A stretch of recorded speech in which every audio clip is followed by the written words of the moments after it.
Hambone, what's going on, my brother? What's up, man? How you been?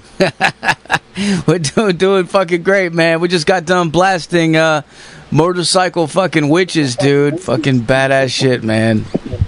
Thanks, dog. Hell yeah, dude. Hell yeah. So tell us, what the fuck is going on in the world of Wyndrider, man? You guys got this new record. It's fucking badass. You got a festival coming up. Man, shit doesn't even seem real in our world right now. We dropped a new album, like you said. Fucking Maryland Doomfest coming up. One of the biggest stoner doom festivals that happens in the United States. Hell yeah. Super happy to be a part of it. We're just looking forward to see what kind of fucking chaos we can wreak on everything. Hell yeah, dude. Hell yeah. So tell us, you know, I know I've talked to you guys before, so I'm not going to ask you all the same questions, but, you know, tell us about this record, man. Fucking, like, how did this album come about, and what was the recording process like, and all that shit?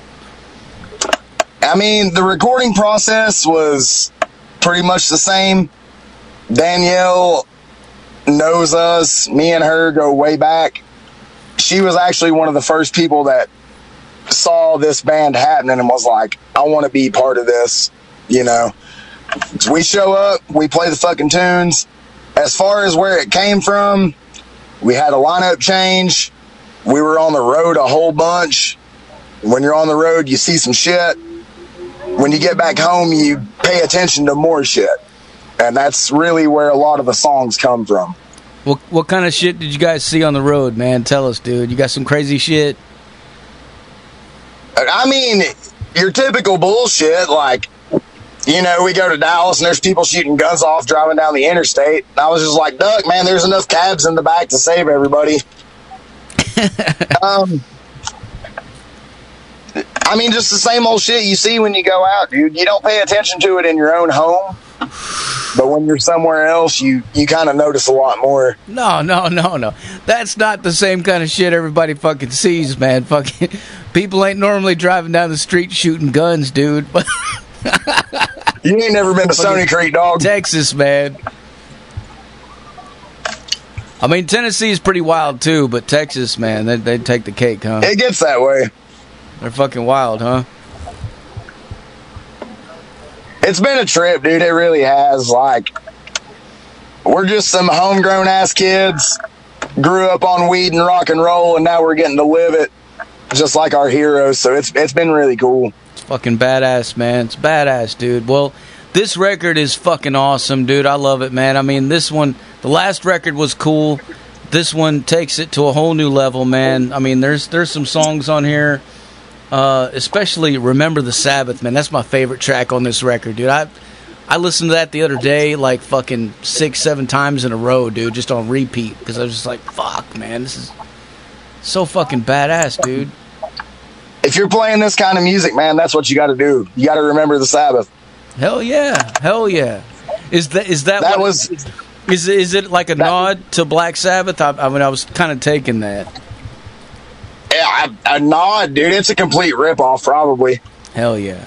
Nothing but wrong I mean, with that was one of the first metal bands I ever got to hear. My dad literally copied me a tape from a record that he had. Mm-hmm. I think probably the first Black Sabbath song that I ever heard was Hand of Doom, because I played the tape on the wrong side. Yeah. It just kind of spawned from growing up on shit like that. Hell yeah. Well, there's no shame in that, dude, and you guys fucking nailed it, dude. I mean, I heard it right away when I was listening to it. I'm like, this definitely gives me the vibes of that song, Black Sabbath itself, or just some other shit, but still it's very unique, and it's totally you guys, you know, like it's not I don't know, like you don't listen to that and think, you know, fuck these guys, man, they're just copying this. It's not that at all. It's like, it's definitely your own thing, but at the same time, I was listening to it, I was like, this is fucking tribute right here, man. This is definitely, and it's a good one. It's a good tribute, man. Absolutely, man. We didn't really want to rip off Black Sabbath, which, if you're playing heavy metal, you kind of are, no matter what you want to do. Yeah. But that was definitely an ode to, this is where this type of music came from. Well, I mean, you know, the stuff that you listen to, you just can't help it. I mean, when I'm playing all the time, you know, sometimes I'll sit there and play a riff or something and I'll think that's fucking badass, and then I'll listen to it a few times and I'll be like, yeah, that's definitely got some pieces of this and that in it, but it's like, fuck it, man. What can you do? You know, at this point, I think Rob Zombie once said, Black Sabbath already wrote every single fucking riff that there is, man. You know, it doesn't matter if you're either playing it backwards, upside down, or sideways. Either way, you're doing something that's fucking Sabbath, man. And, you know, but there ain't nothing wrong with that. They wrote the book, man. They did, man. They fucking did, man. So, you guys recorded at the, what studio did you guys record at? The Wizard Productions with Danielle Fair. Nice. Once again. That's the same place. She kills everything she touches. So that's our home for recording shit, because she knows what we're shooting for and she knows what she's shooting for, and we usually have an idea of what she's going for. And I mean, we go in for like 3 or 4 days and put out an album, so it's working out to what I would say is our benefit and her benefit. I mean, if other people don't like it, fuck them. I think it sounds great for what we're trying to do. Yeah. That's the same place where Sun Mantra, Leo and Sun Mantra went, right? Absolutely. If you hear me crushing, it's because Leo gave me some Werther's Originals about 3 weeks ago. And I left them in my car, but I was trying to eat one right now so I don't lose my voice. Leo's a good dude, man. I love that guy. Still, you heard it last time when we talked. We're still in love. Hell yeah, dude. Hell yeah. You guys were at the Danzig show that I was at, too, man. I wish I would have been able to meet up with you, but Chloe was texting me when we were there, and I wasn't looking at my phone, so I didn't even know. Till later. Dude, I didn't know Danzig was fucking 68 years old. Man, that motherfucker. Going in to see that show. Because I'll be honest, I was like, it's fucking Danzig. I've seen Danzig before. Fuck Danzig. He's old news. And then, like, seeing this dude that's almost 70 run around and crack that microphone whip like he wants me to wash his goddamn dishes or something, I was like, dude, Danzig still got this shit. Dude. He can do whatever he fucking wants.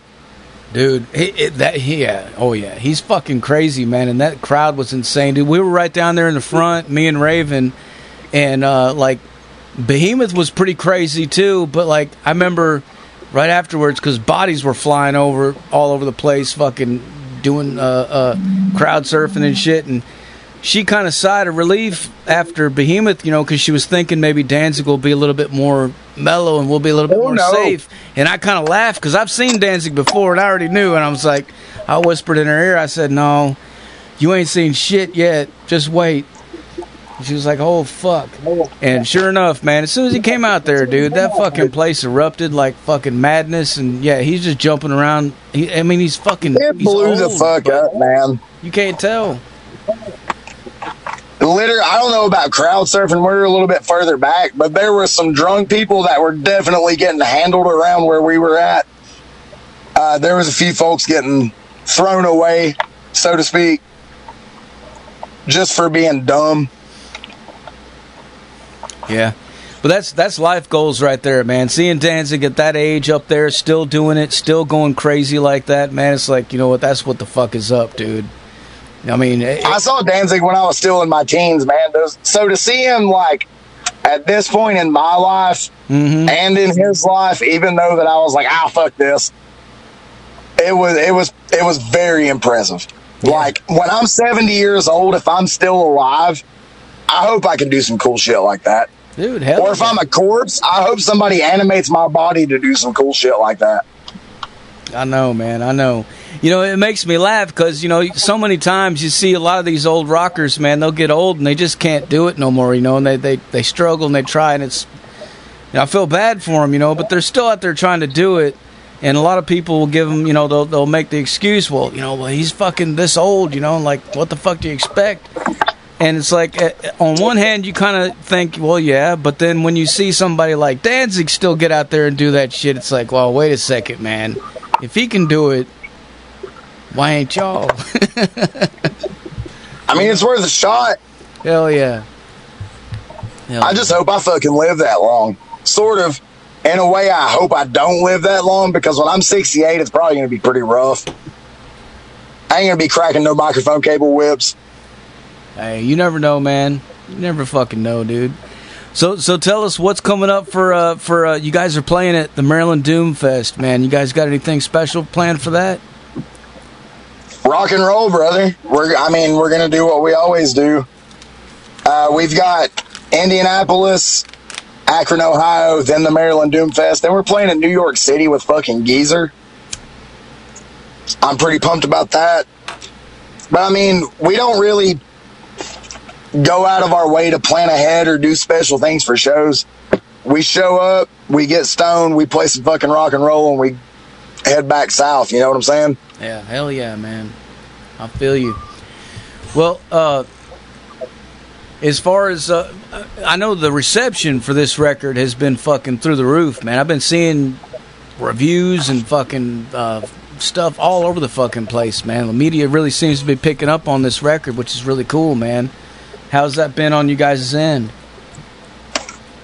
It's amazing, dude. Like I said, it really doesn't feel real. For me specifically, like, especially with Decibel Magazine, I grew up buying those books and putting posters on my wall and shit. And for them to release a single and then come back after the single was out and be like, hey, we want to do your whole album. Can we release that? Yeah. So obviously it's a fuck yeah for me, dude. Like, I really don't know what's going on. I mean, we've got the record label with Electric Valley Records.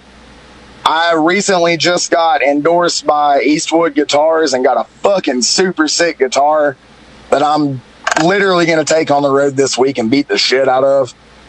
So y'all send up a prayer for that. Everything's been wild, man. It's, for a kid that grew up listening to heavy metal and watching videos and shit like that, for it to be happening to me, even on a smaller scale, is insane.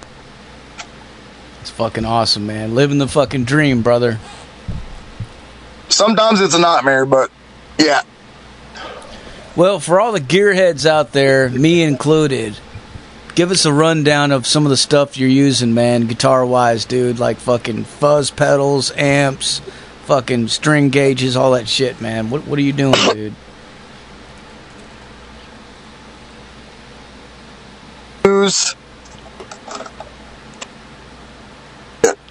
I think I lost you, man. You got me back? There you are. Sorry. I actually use a PV Valve King full stack.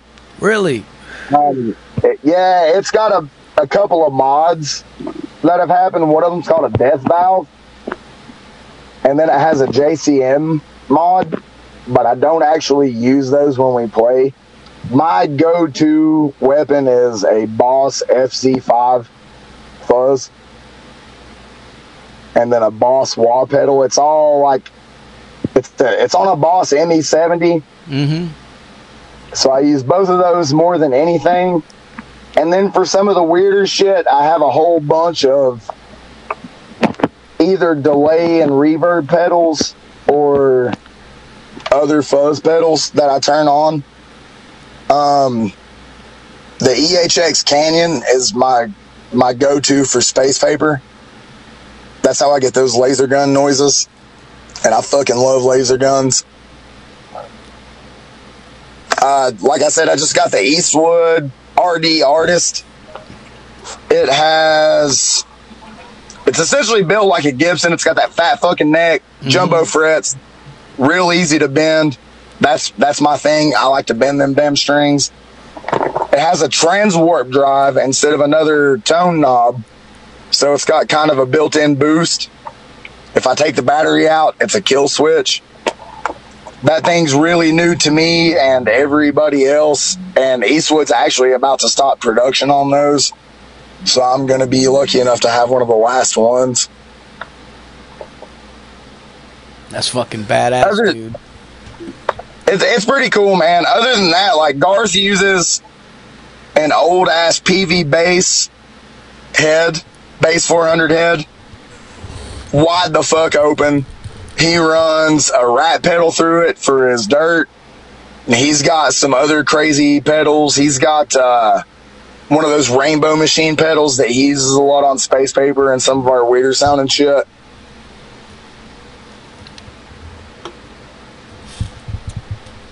What about string gauges? What gauges are you using, man?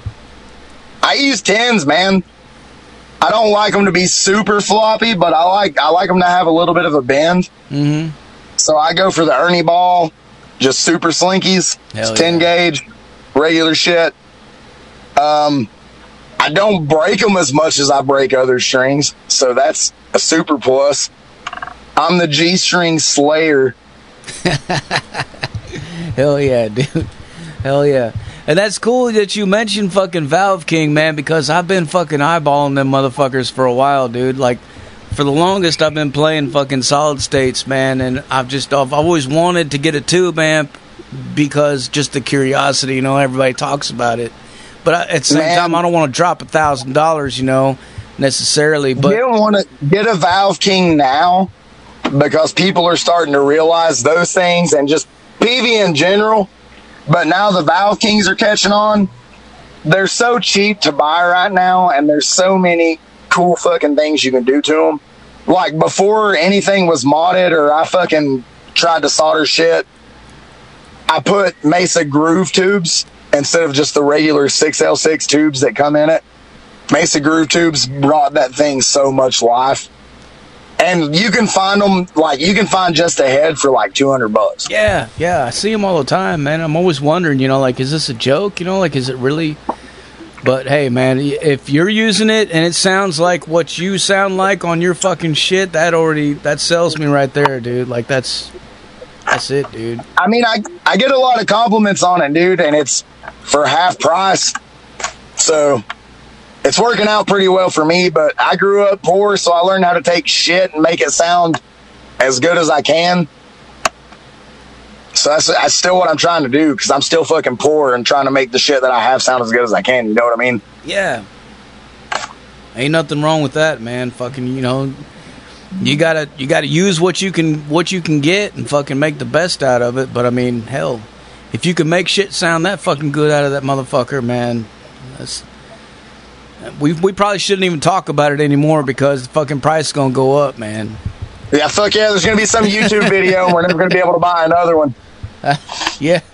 I watched Glenn Fricker all the fucking time on YouTube, man, and a while back he was saying something about he was going to do a shootout with a Valve King with a Soldano, and I'm like, fuck. Like, I kind of want to see that, but at the same time, I'm like, I know the price is going to go through the fucking roof as soon as he does that shit, because I've been making the joke about my Valve King that I want to get a decal made that says Sardine in the Soldano font, because I feel like it could compete, you know? It could hold its own. yeah. Well, PV's badass. I mean, what the fuck, dude? That's where Eddie Van Halen went. You know, back in the day, he got a Soldano. He took it back to his studio and he used it for a while, but then he went to PV and he had them make, like, their own version of it, which is the 5150, basically. So, I mean, PV knows what the fuck they're doing, man. I swear by them, dude. My first big amp was a PV Butcher, and it honestly changed my life. And recently, we actually got to go to the number one PV plant in Meridian, Mississippi. So I'm 100% Mississippi Marshall forever. Fuck yeah, man. Fuck yeah. All right, well, I guess I'm about out of questions for you, brother. Is there anything else you want to let the people know? Listen to fucking Wyndrider. Where's the Come to a show. Come say hi. We'll smoke a joint. You know, we'll give each other hugs and shit. We can tell some cool stories. Where's the best place where people can go to support you guys, man? Like I said, coming up, we've got Indianapolis. We're playing with Fairy Ring, Ancient Days, Vermilion Whiskey, some homies we recently played with at Gravitoid. After that, we've got Akron, Ohio, Maryland Doomfest, that might be the fucking spot to come see what's up. And then the day after that, we're playing in New York City with fucking Geezer. Hell yeah. And I've driven in New York before, but I don't know how many lives are going to be lost to this 30-foot fucking van going through there. Yeah, for people online that want to support you guys and buy some merch, music and stuff like that, where should they go? Bandcamp? You can go to our Wyndrider Bandcamp. You can go to Electric Valley Records. Glory or Death Records handles a lot of United States, North American, South American distribution. Electric Valley is the place if you're overseas. Or you can come straight to us. We're trying to get karate lessons, so it'd be real rad. Hell yeah. Hell yeah, man. All right. Well, before I let you go, can I get you to make us a station tag real quick? Absolutely. Whenever you're ready, say something like, "This is Hambone from Wyndrider, and you're listening to Metal Devastation Radio." This is the baddest bone you know from Wyndrider, and you're listening to Metal Devastation Radio. Fuck yeah. Hell yeah, dude. All right, man. Well, what I'm going to do now is I'm going to blast some more Wyndrider for these motherfuckers so they go crazy, all right? Absolutely, man. Thank you. Hey, man. We'll talk to you later, dude. Cheers. All right, have a good one. You too, brother. There you have it, folks. Wyndrider live on the Zach Moonshine Show with Metal Devastation motherfucking radio. Like I said earlier, put your speakers in your windows, put them in your front lawns, put them in your neighbor's driveway. Do whatever the fuck you got to do, man. If you don't see U-Haul trucks tomorrow everywhere down your street, you have seriously fucked up. You have failed the fucking mission. You know what I'm saying? Crank it up, motherfuckers.